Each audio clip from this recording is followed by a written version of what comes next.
悟性是什么？顿悟是干嘛？神经科学为你解答。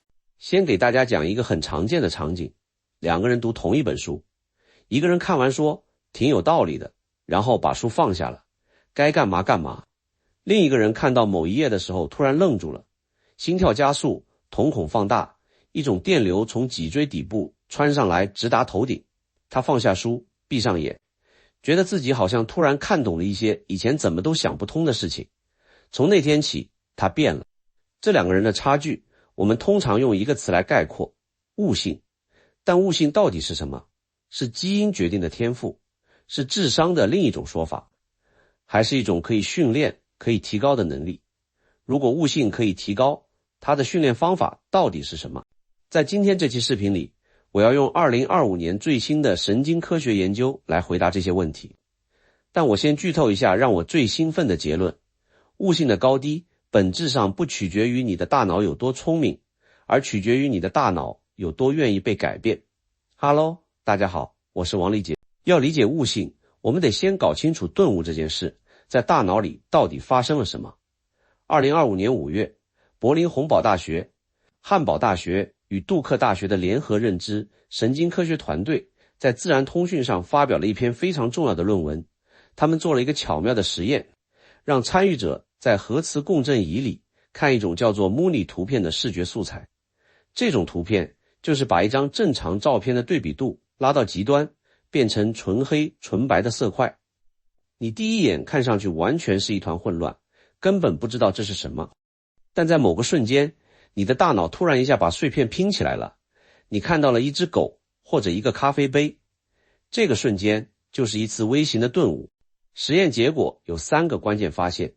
第一，顿悟的那一瞬间，参与者大脑的视觉皮层发生了剧烈的表征重组，他们的神经元不是在原有的模式上做了微调，而是整个激活模式发生了结构性的切换。这不是渐变，是突变。用一个类比来说，这不是把收音机的音量调大了一格，而是整个换了一个频道。第二，在表征重组的同时，大脑的海马体和杏仁核被强烈激活了。海马体负责记忆，杏仁核负责情绪，它们和视觉皮层之间的同步性急剧上升。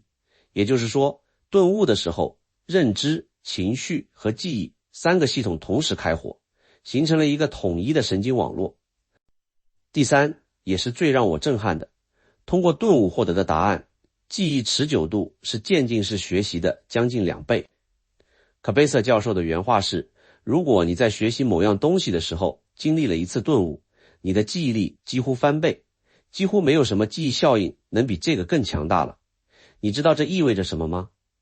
这意味着顿悟不只是感觉上很爽，它在物理层面上重塑了你大脑的信息表征方式，并且把这个新的表征深深地烙进了长期记忆里。好，记住这3个发现，因为接下来我要把这个实验结果翻译成我们频道一直在用的预测编码框架。还记得我在打坐到底在干什么那期讲过的内容吗？你的大脑不是被动的信息接收器，而是一台主动的预测发生器。就像现在的大语言模型一样，它时时刻刻都在自上而下的生成对世界的预测。感官数据只传回预测和现实之间的差值，也就是预测误差。而每一个先验信念都有一个精度权重，你的大脑对这个信念有多确信，这个权重就有多高。现在让我问你一个问题，在预测编码的框架里，顿悟到底是什么？答案非常清晰，顿悟就是一次大规模的先验信念更新事件。你看那张 Mooney 图片的时候，你的大脑一开始在用旧的先验信念去解读它，这是一堆随机的黑白色块。这个先验信念生成的预测和实际视觉输入之间存在巨大的预测误差，但你的大脑暂时找不到更好的模型来消除这个误差，于是误差信号一直在累积，在你意识不到的地方不断地冲击着旧模型的墙壁，然后在某个临界点墙塌了，一个全新的先验信念，这是一只狗，突然涌现。这个新模型一下子消除了绝大部分预测误差，误差的瀑布式下降触发了多巴胺释放，这就是那股快感的来源。海马体同时被激活，把这个新模型的整个涌现过程和对应的情绪状态一起打包，存入长期记忆。所以 Becker 实验里看到的表征重组，用预测编码的语言翻译就是大脑的内部模型发生了一次不可逆的结构性跃迁，旧的先验信念被一个全新的更高效的先验信念替代了。你发现了吗？这和物理学里的相变逻辑上是完全一致的。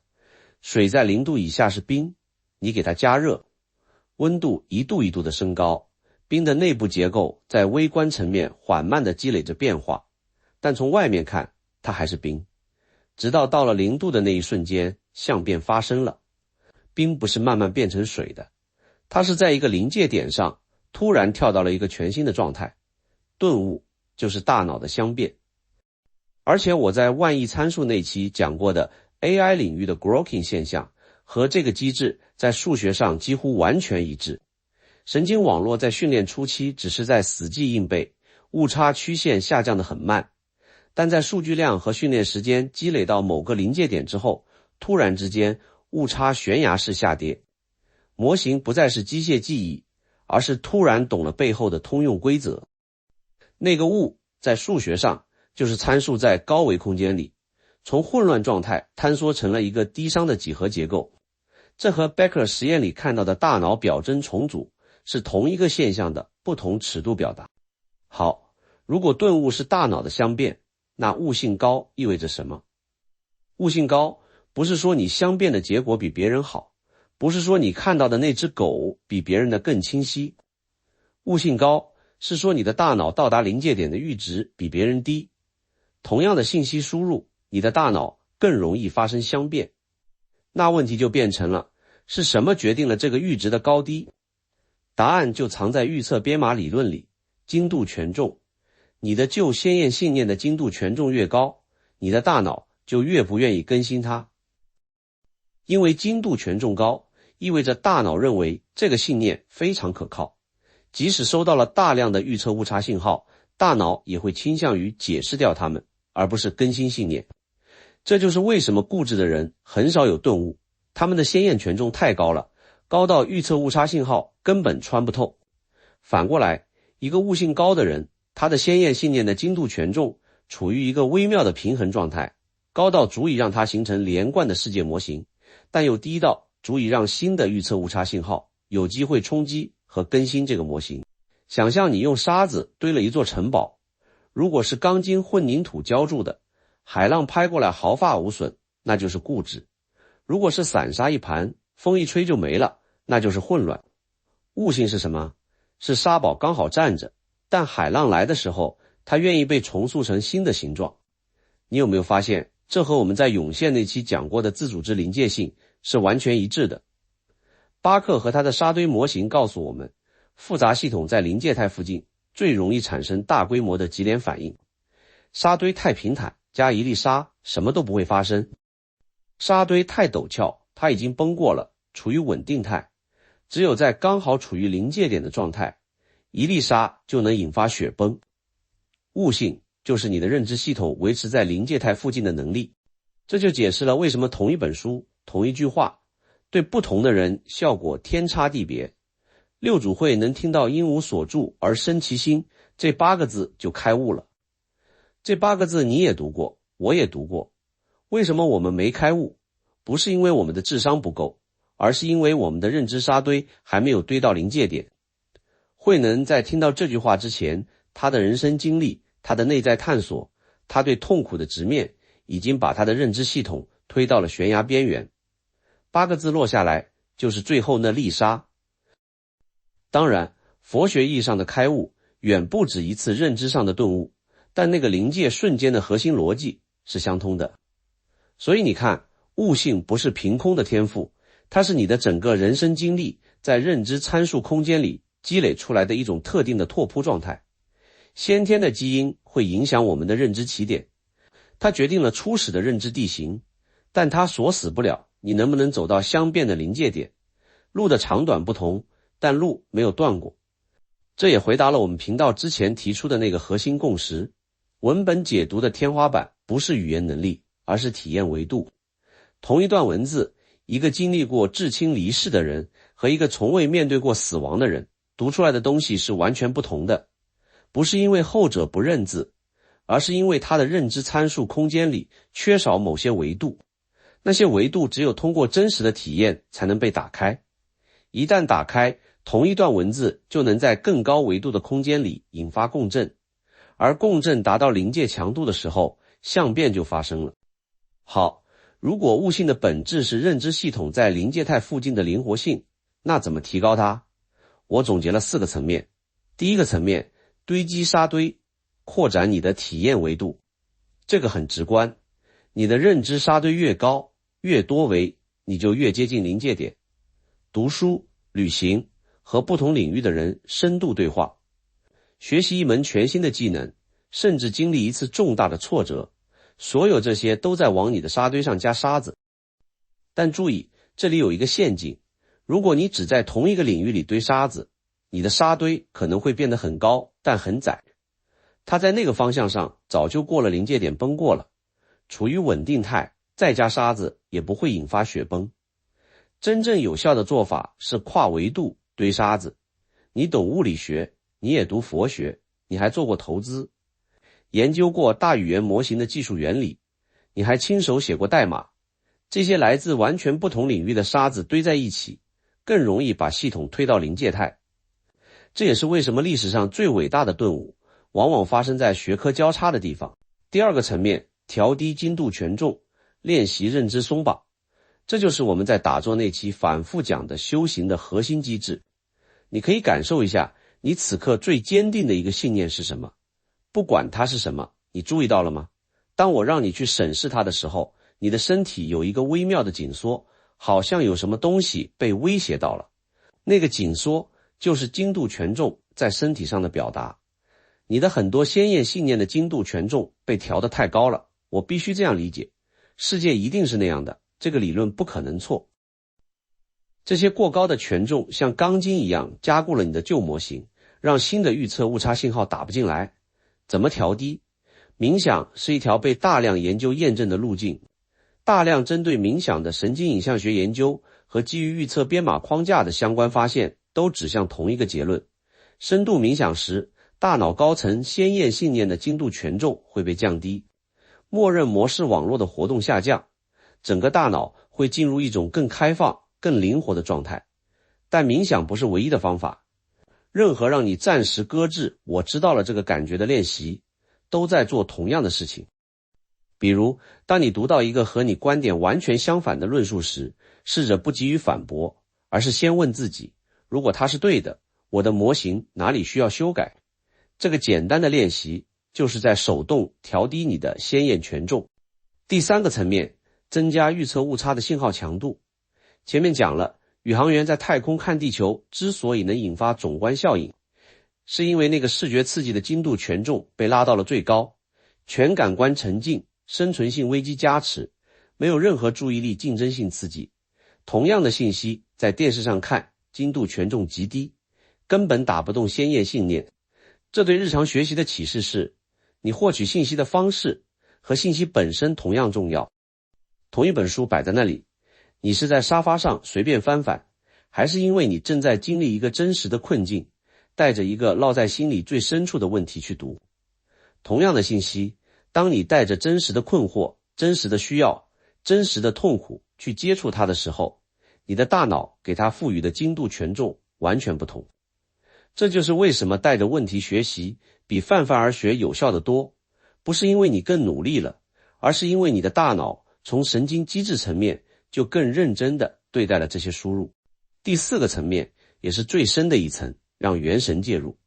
我在讲，脑海里有2个你，一个在说，一个在听，那期视频里提过。道家讲的食神就是那个不停说话、不停分析、不停判断的本地智能小模型。元神是当所有噪音平息之后才浮现出来的更深层的觉知系统，你的觉性，或者说你的如来藏。很多伟大的顿悟不是靠想出来的，恰恰相反，他们是在你停止思考的时候出现的。阿基米德是在泡澡的时候想到了用排水法测算不规则物体的体积，由此解开了王冠掺假的难题，也为后来的浮力原理奠定了核心基础。凯库勒是在打瞌睡的时候梦到了苯环结构，庞加莱是在踏上公共汽车台阶的那一瞬间解开了数学难题。拉马努金的几千个数学方程式就更神奇了，我们之前有一期视频专门讲过，这些故事都指向同一个模式，密集的思考阶段之后，一段放松或走神的阶段，然后顿悟突然涌现。用我们的框架翻译，食神在前一个阶段拼命堆沙子，积累预测误差，但精度权重太高，就模型一直没崩，然后食神累了，暂时停机了。这个时候默认模式网络的独裁控制松动了，元神有机会介入了。元神不像食神那样线性分析，它是全局性的、直觉性的，可以在高维空间里同时看到所有连接。它在那个短暂的窗口里完成了食神做不到的事情，一次跨维度的模式识别，一次整体性的表征重组。这就是顿悟往往在放松时出现的神经科学解释，不是因为放松本身产生了答案，而是因为放松让食神让出了带宽，让元神终于有机会与高维的智慧连接，获取信息了。所以如果你想提高悟性，最后一条建议可能是最反直觉的，别一直想，给你的大脑留出不思考的空间，散步、发呆、洗澡、听音乐，做一些不需要动脑的体力活，这些看似浪费时间的事情，恰恰是在给元神创造介入的窗口。最后我想说一个这期内容给我个人最大的触动。我一直觉得悟性这个词很玄，有些人就是一点就通，有些人就是怎么讲都讲不明白。以前我倾向于把这归结为天赋差异，然后就不想了。但当我用预测编码和相变理论重新理解悟性之后，我发现这根本不是天赋问题，它是状态问题。你不是有没有悟性，你是此刻的认知系统是否处在临界态附近，而这个状态是可以主动调整的。你可以通过丰富体验维度来堆沙子，你可以通过练习认知松绑来调低僵化的鲜艳权重，你可以通过带着真实问题学习来提高输入信号的精度权重，你可以通过给大脑留白来让元神介入。悟性不是你出生时被分配的固定属性，跟你的智商和学历都没关系。相反，智商和学历太高，反而容易产生佛学讲的所知障。悟性是你的认知系统在此刻的动态状态，而状态永远可以改变。这也是为什么佛陀说众生皆有佛性。佛性不是说你生下来就已经开悟了，而是说你的认知系统天然的具备发生相变的潜力。临界点永远存在，沙堆永远可以继续堆，精度权重永远可以调。问题只在于你愿不愿意让自己的旧模型被打碎，愿不愿意承受那个相变前夜的混乱与不安。最深刻的顿悟往往发生在最痛苦的时刻，不是因为痛苦本身有什么神圣的，而是因为痛苦是最强的预测误差信号，它在用最高的精度权重告诉你，你现在的模型错了。你愿不愿意听？这期视频的内容如果引发了你的什么想法，或者你有过自己的顿悟时刻想要分享，欢迎在评论区留言。你的故事可能恰好就是另一个人认知沙堆上的那最后一粒沙，也欢迎告诉我你对下一期最期待的话题。我是王立杰，我们下期见。